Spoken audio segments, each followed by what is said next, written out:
a las que calificó de coyotes y traficantes de influencias. Y bueno, vamos a escuchar cuál es la contradicción. Rocío Jardines, muy buenas tardes.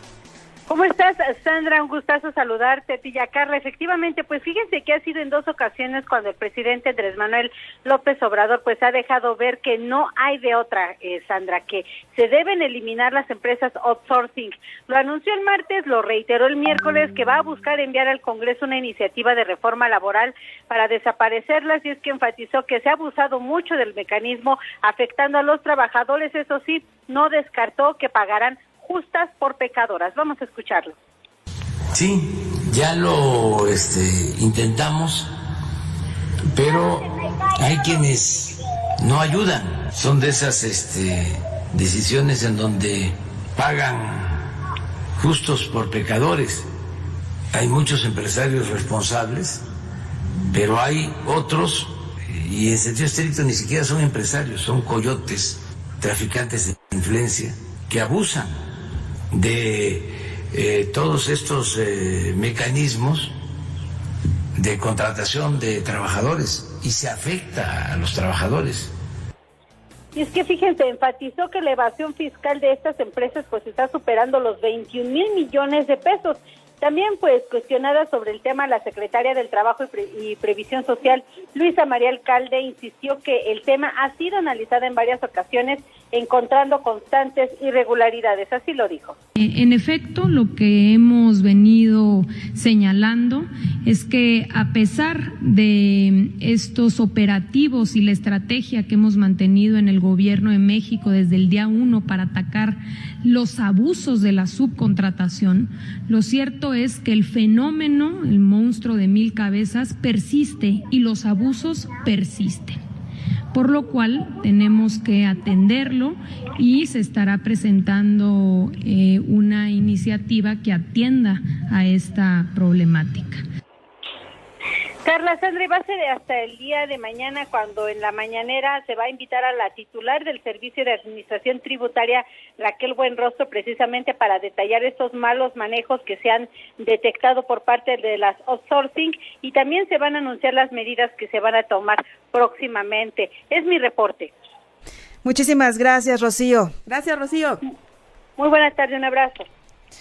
Bueno, pues para saber qué es el outsourcing y cómo opera en nuestro país, en la línea de W Radio agradecemos a Diego García Saucedo, integrante de la Academia Mexicana del Derecho Procesal del Trabajo. Diego, muy buenas tardes. Hola, muy buenas tardes, ¿cómo están? Bien, gracias.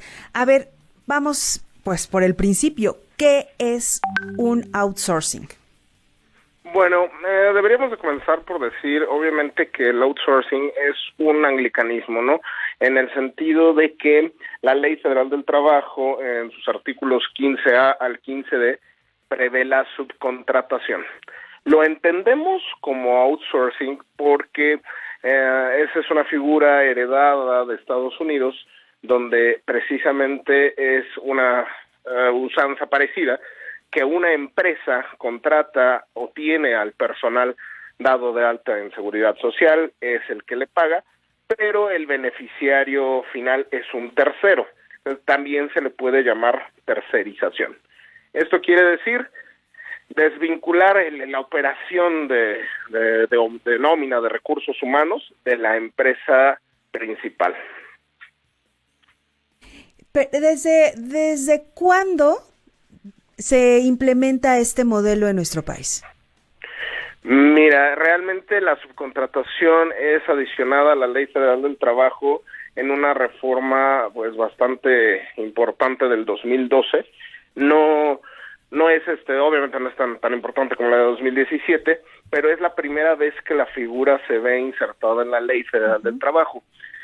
Si me permites dar mi opinión, ahí era algo necesario porque justamente el Ejecutivo habla de una posibilidad de eliminarlo, pero eliminarlo no es la solución. ¿Por qué? La figura tiene que estar acotada. Un principio general del derecho dice que lo que no está prohibido está permitido. Entonces, más bien la regulación ya existe, como escuchaba un poco las palabras de la Secretaría del Trabajo, más bien la fiscalización, las revisiones, las inspecciones son las que están fallando, porque también debemos de distinguir que hay subcontratación legal e ilegal.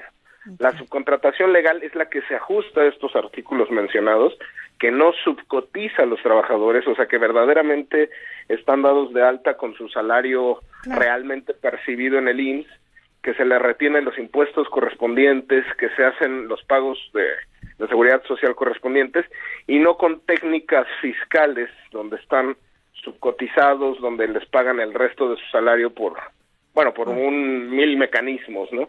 Esto sí afecta obviamente al trabajador y a la hacienda pública. Diego García Saucedo, integrante de la Academia Mexicana del Derecho Procesal del Trabajo, ¿se vale que el presidente califique de coyotes, de traficantes de influencias a estas empresas cuando su propio gobierno pues ha tenido contratos por al menos 5,000 millones de pesos? Es decir, ¿es una contradicción? ¿Cuál será su punto de vista? Yo creo que sí pecó un poco de desconocimiento, porque si recordarán, en febrero de este mismo año, obviamente antes de que comenzara todo esto de la pandemia, hubo unas audiencias públicas convocadas en el Senado por el senador Gómez Urrutia, que era para escuchar precisamente a todas las entidades, ya sea académicas, empresariales, sindicales, acerca de la regulación de la figura, ya que habían emitido un dictamen donde se adicionaban mucho texto a alguno de estos artículos, y la parte importante era que se estaba equiparando el outsourcing a prácticas de delincuencia organizada. Entonces, obviamente esto saltó, muchos académicos dijimos, pues no va por ahí, los sindicatos adheridos a la 4T decían que sí, bueno, en fin, adquirió muchos matices políticos, y al final no se aterrizó, justamente porque la misma bancada morenista detuvo el dictamen a través del senador Monreal. ¿Y por qué? Porque hay que guardar ciertas congruencias.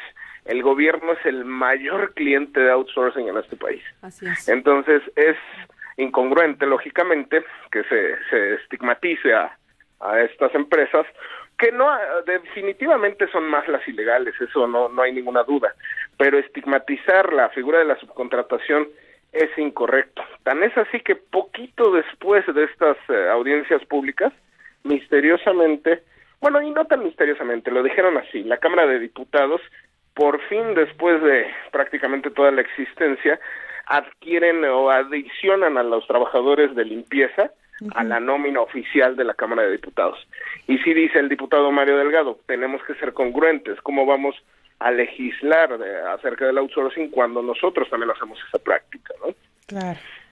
Pero, ¿cómo es o qué mecanismos se tendrían que aplicar para que estas empresas que operan en la ilegalidad puedan ser detectadas, sancionadas, ¿no? Y obviamente y protegiendo también las plazas laborales de los trabajadores?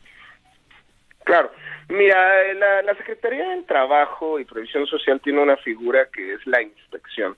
Supuestamente también a mediados del año pasado, inicios de este año, había firmado convenios tanto con la Secretaría de Hacienda como el Instituto Mexicano del Seguro Social para cruzar datos y efectivamente cazar situaciones como que, oye, tienes 3,000 empleados dados de alta y todos con el mismo salario o con 3 tipos de salarios, cuando eso es incongruente. Pero ¿qué llega a pasar genuinamente en la vida real en una inspección? Primero hay que considerar que desde que inició esta administración, las plazas de inspectores en la Secretaría del Trabajo se redujeron a poco más de la mitad, o sea, hay pocos inspectores a nivel nacional. Ese es un punto. El segundo punto es, según la Ley Federal del Trabajo, un inspector federal del trabajo solo tiene que tener bachillerato concluido y nociones de derecho del trabajo y de la seguridad social.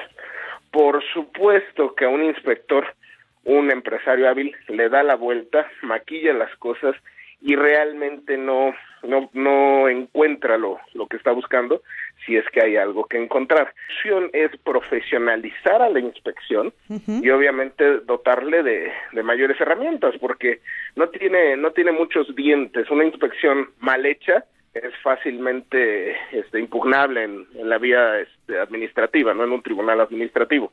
Entonces, la Secretaría del Trabajo al final no funge su función en el sentido de que no logra cazar estas situaciones en la inspección. Y llama la atención también con estos servicios subrogados que hace el gobierno federal, que es un tipo de acuerdo también con la iniciativa privada, especialmente en temas tan delicados como la salud, ¿no? Desde luego, sí. Sí, es muy conocido que se subcontrata, incluso en el mismo Instituto Mexicano del Seguro Social se ha subcontratado a personal, especialmente administrativo, pero bueno, estamos hablando del instituto que cuida la seguridad social de los mexicanos, ¿no? Y en situaciones como de análisis clínicos, en esta pandemia también hay que recordar que se hizo un acuerdo entre hospitales privados y el propio gobierno federal para que los hospitales atendieran a estos hospitales privados atendieran a los pacientes que no tienen COVID. Correcto. Sí, y ese pues sí sería una manera obviamente de tercerización. Y bueno, volvemos a caer en la incongruencia que mencionamos. No, bueno, simplemente el Banco del Bienestar, que es insignia de la 4T, pues es el que más, una de las dependencias que más dinero ha gastado en empresas outsourcing, ¿no? Aquí el dato de 408 millones de pesos a 4 empresas de este tipo en lo que va de 2020. Exactamente, y además se trata de adjudicaciones directas. Ese es un punto. Si además de eso se llega, hay un plan de expansión de sucursales del Banco del Bienestar, y si se da así como se está previendo, estaremos diciendo que es el banco más outsourceado. Bien. Nos quedamos justamente con esta reflexión de que al parecer es una falta de conocimiento o ignorancia de parte del presidente de todo el manejo que se hace ya a otros niveles y en otras dependencias sobre este tema que es delicado y que no, pues justamente no se dimensiona la importancia que tiene para el país, ¿no? Correcto, y si me permiten, yo también concluiría diciendo que la prohibición, lejos de generar una solución, va a generar la apertura a más ilegalidad, porque fue justamente así como nació el outsourcing ilegal. Como era una figura no contemplada, no tipificada, todo el mundo la hacía y le resultaba demasiado fácil maquillarla. Claro. Entonces, más bien hay que fortalecer la fiscalización y no tanto situaciones radicales como prohibirlo, ¿no? Pues sí, como dicen, el diablo está en los detalles. Correcto. Bueno, pues muchísimas gracias, Diego García Saucedo, integrante de la Academia Mexicana del Derecho Procesal del Trabajo. Gracias por estos minutos para W. Gracias a ustedes. Buenas tardes. Muy buenas tardes. Y de